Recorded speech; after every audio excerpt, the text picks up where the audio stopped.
Bonjour. Alors la question du jour, c'est que signifie être juif? Bien entendu, quand il s'agit du peuple juif, rien n'est vraiment simple. Le peuple élu de Dieu, tel qu'on en parle dans le Ténarque, Deutéronome 7, 6 à 8, a aussi l'ennuyeux privilège d'être le peuple le plus visé par le diable pour sa destruction. Voilà une considération que ceux qui convoitent le statut de juif oublient trop souvent. Il est évident que dans l'Écriture, le peuple juif tient une place très importante. Mais la question qui nous est avant tout posée est qui est juif?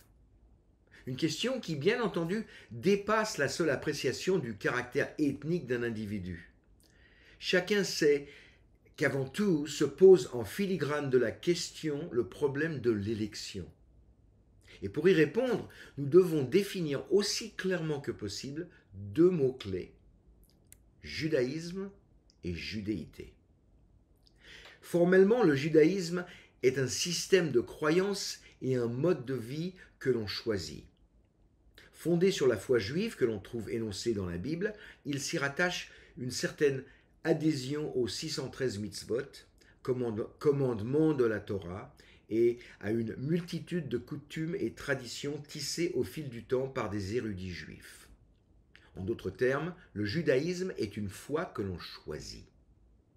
Cela étant, choisir de croire et pratiquer le judaïsme ne fait pas d'un individu un juif ethniquement parlant. En ce qui concerne la judéité, il s'agit en revanche d'un statut ethnique que l'on possède uniquement par son ascendance.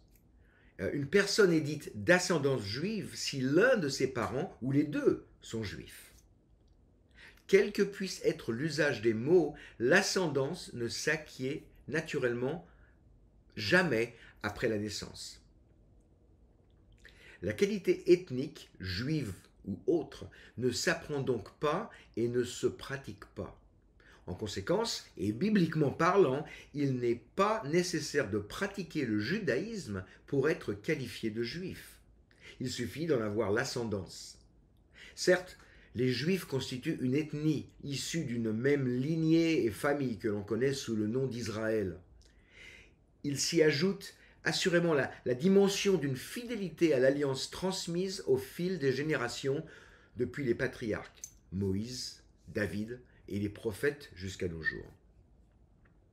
Mais formellement, une personne juive est totalement libre de croire et pratiquer la religion de son choix, sans que cela affecte son identité ethnique juive.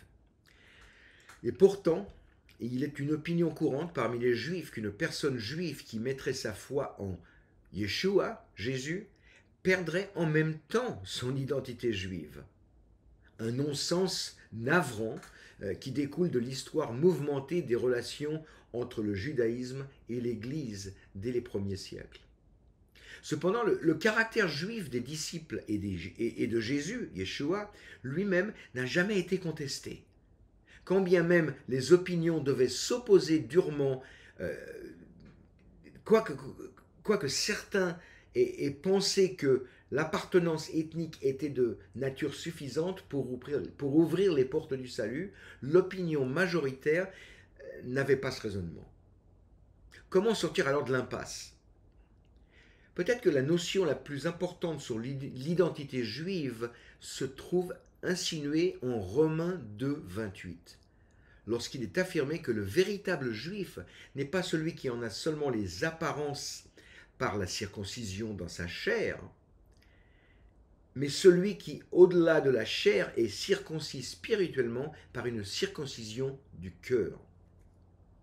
Ainsi donc, la reconnaissance du juif véritable du point de vue de Dieu est avant tout celle qui regarde à une circoncision que Dieu a opérée dans le cœur du juif.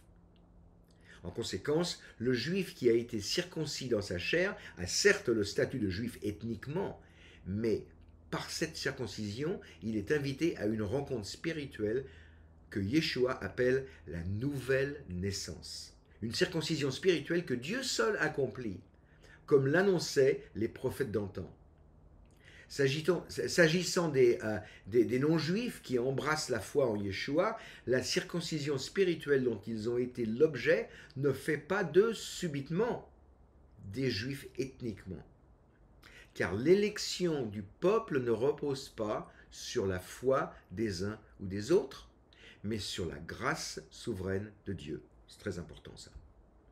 C'est pourquoi juifs et non-juifs, quoique appartenant à des peuples distincts, sont au bénéfice d'une même grâce en Yeshua, qui a donné sa vie pour le pardon des péchés des uns comme des autres, sans faire de distinction, afin que personne ne s'enorgueillise ou ne nourrisse de jalousie à l'égard de l'autre. Alors, que reste-t-il sinon de louer le Dieu d'Israël qui a réuni tous ses enfants, juifs et non-juifs, sous une bannière, celle du Messie Yeshua. Shalom.